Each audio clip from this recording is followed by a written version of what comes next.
السلام علیکم ناظرین، ڈرامہ سیریل خدا اور محبت کے نیکسٹ ایپیسوڈ میں آپ دیکھیں گے کہ جیسے کہ فرحاد ماہی کی تلاش میں ماہی کے گھر آ جاتا ہے، لیکن اس کو ماہی نظر نہیں آ رہی۔ فرحاد ماہی کی حویلی میں آ جاتا ہے تو وہاں پر فرحاد اپنی پڑھائی بھی کمپلیٹ کرتا ہے اور وہاں پر ایک چھوٹی موٹی جاب بھی کرتا ہے۔ تو ماہی کے بھائی فرحاد سے کہتے ہیں کہ تمہیں گاڑی چلانا آتی ہے؟ تو فرحاد کہتا ہے کہ ہاں مجھے گاڑی چلانا آتی ہے۔ تو ماہی کے بھائی فرحاد سے کہتے ہیں کہ آج سے تم نے گاڑی چلانی ہے، یہ تمہاری نوکری ہے۔ تو فرحاد کہتا ہے ٹھیک ہے، جس کے بعد ناظرین آپ دیکھیں گے کہ فرحاد گاڑی چلانے کا کام کرتا ہے، یعنی فرحاد وہاں پر ڈرائیور کی جاب کر رہا ہے۔ تو جس کے بعد ناظرین آپ دیکھیں گے کہ فرحاد وہاں پر ہوتا ہے، فرحاد گاڑی میں کسی کو لے کے آتا ہے تو وہاں سے جا رہا ہوتا ہے۔ تو جس کے بعد ناظرین آپ دیکھیں گے کہ ماہی کی دیکھ بھال کرنے کے لیے جو شادی میں ماہی کا خیال رکھتی تھی تو وہی بوا فرحاد کو دیکھ لیتی ہے۔ وہ سوچتی ہے کہ یہ لڑکا لاہور والا یہاں پر کیا کر رہا ہے، کہیں ماہی کا اس کے ساتھ کوئی چکر تو نہیں ہے جو یہاں تک آ گیا ہے، جس کے بعد وہ بڑی پریشان ہو جاتی ہیں۔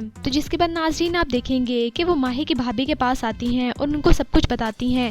یہ بات سن کے ماہی کی بھابھی بڑی پریشان ہو جاتی ہیں۔ وہ ماہی کی بھابھی سے کہتی ہیں کہ وہ وہی لڑکا تھا لاہور والا، میں نے اپنی گناہ گار آنکھوں سے خود دیکھا ہے۔ ماہی کی بھابھی کہتی ہے کہ ہو سکتا ہے تمہیں کوئی غلط فہمی ہو۔ تو وہ کہتی ہیں کہ نہیں بی بی، کوئی غلط فہمی نہیں ہے، میں نے خود دیکھا ہے اس کو، وہ وہی لڑکا تھا جو شادی میں تھا۔ یہ بات سن کے ماہی کی بھابھی بہت زیادہ پریشان ہو جاتی ہیں۔ اس کے بعد ماہی کی بھابھی کہتی ہیں کہ اس بات کی کسی کو کانوں کان خبر نہیں ہونی چاہیے۔ تو وہ کہتی ہیں ٹھیک ہے بی بی، جیسے آپ کہہ رہے ہیں ویسے ہی ہوگا۔ ماہی کی بھابھی کہتی ہیں اگر کسی کو اس بارے میں پتا چلا تو ہم پر تو جو عذاب آئے گا سو آئے گا، مگر وہ لڑکا بے موت مارا جائے گا۔ جس کے بعد ماہی کی بھابھی بہت زیادہ پریشان ہو جاتی ہیں۔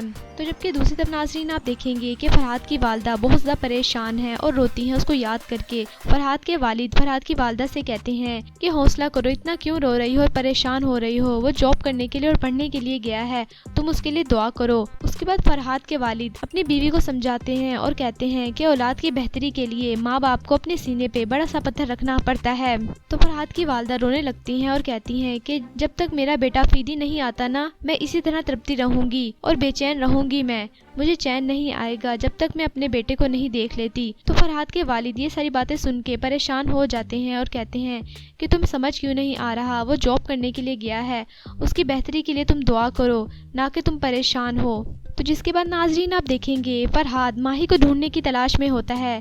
فرحاد سوچتا ہے کہ ماہی مجھے نظر نہیں آ رہی۔ تو وہاں پر تو ماہی کی حویلی میں کام کرنے والی فرحاد سے کہتی ہیں کہ آپ یہاں پر کیا کر رہے ہیں، جس کے بعد فرحاد خاموش ہو جاتا ہے۔ تو وہ فرحاد سے کہتی ہیں کہ مردوں کو زنانے میں آنے کی اجازت نہیں ہے، سمجھے نا؟ تو فرحاد کہتا ہے کہ کیا مطلب؟ وہ کہتی ہیں کہ زنانے میں مرد نہیں آ سکتے، آپ کو یہ بات اچھی طرح سمجھ جانی چاہیے۔ اس کے بعد فرحاد اس سے کہتا ہے کہ یہ لوگ اپنی عورتوں کو کافی پردوں میں رکھتے ہیں۔ فرحاد دیکھتا ہے کہ ماہی کہیں نظر آ جائے۔ اس کے بعد فرحاد کہتا ہے، جس کے بعد فرحاد اس سے کہتا ہے کہ مجھے لگتا ہے کافی کڑی نظر بھی رکھتے ہوں گے یہ لوگ اپنی عورتوں پہ۔ تو اس کے بعد وہ کہتی ہیں کہ اب آپ یہاں سے چلے جائیں کیونکہ کسی کا ٹائم ہو رہا ہے آنے کا۔ یہ بات سن کے فرحاد سائڈ پہ کھڑا ہو جاتا ہے۔ تو جس کے بعد ناظرین آپ دیکھیں گے کہ وہاں پر ایک گاڑی آتی ہے۔ فرحاد اس گاڑی کو دیکھنے لگتا ہے تو حویلی میں کام کرنے والی کہتی ہیں کہ پردہ کر لو۔ تو جس کے بعد ناظرین آپ دیکھیں گے کہ فرحاد اس گاڑی کی طرف دیکھنے لگتا ہے تو اس گاڑی سے ماہی نکلتی ہے۔ ماہی نے عبایا پہنا ہوا ہے، لیکن فرحاد ماہی کو پہچان لیتا ہے اور کہتا ہے یہ تو ماہی ہے۔ جس کے بعد فرحاد ماہی کو دیکھنے لگتا ہے، لیکن ماہی فرحاد کو نہیں دیکھتی کیونکہ ماہی اپنے دھیان میں جا رہی ہوتی ہے، لیکن فرحاد ماہی کو ہی دیکھ رہا ہوتا ہے اور فرحاد ماہی کے قریب جانے کی کوشش کرتا ہے کہ میں ماہی سے بات کروں۔ تو جس کے بعد ناظرین آپ دیکھیں گے کہ ماہی تو اندر چلی جاتی ہے اور فرحاد جب ماہی کے پیچھے جانے لگتا ہے تو وہاں پر کام کرنے والے فرحاد کا ہاتھ روک لیتے ہیں اور کہتے ہیں کہ کہاں جا رہے ہو؟ جس کے بعد وہ فرحاد کو دھکا دیتے ہیں۔ فرحاد نیچے گر جاتا ہے اور کہتا ہے کہ کہیں نہیں، میں تو بس ویسے ہی۔ تو جس کے بعد ناظرین آپ دیکھیں گے وہ فرحاد سے کہتے ہیں کہ اندر جانے کی کبھی ہمت اور کوشش بھی مت کرنا، بہت برا حال ہوگا تمہارا، تم نہیں جانتے اس حویلی والوں کو۔ تو یہ ساری باتیں سن کے فرحاد تھوڑا سا پریشان ہو جاتا ہے، جبکہ نیکسٹ آنے والی ایپیسوڈ میں آپ دیکھیں گے کہ ماہی کی بھابھی کو تو پتہ چل گیا فرحاد کے بارے میں اور ماہی کو بھی فرحاد کے بارے میں پتہ چل جائے گا۔ تو ڈرامہ سیریل خدا اور محبت کی نیکسٹ آنے والی ایپیسوڈ کافی انٹرسٹنگ ہونے والی ہے۔ ویڈیو اچھی لگے تو پلیز لائک کریں اور میرا چینل سپر ڈرامہ ریویو کو آپ نے لازمی سبسکرائب کرنا ہے اور بیل آئیکن کو پریس کرنا ہے تاکہ آپ کو ہر نئی آنے والے لیٹسٹ ڈرامے کے ریویوز ملتے رہیں۔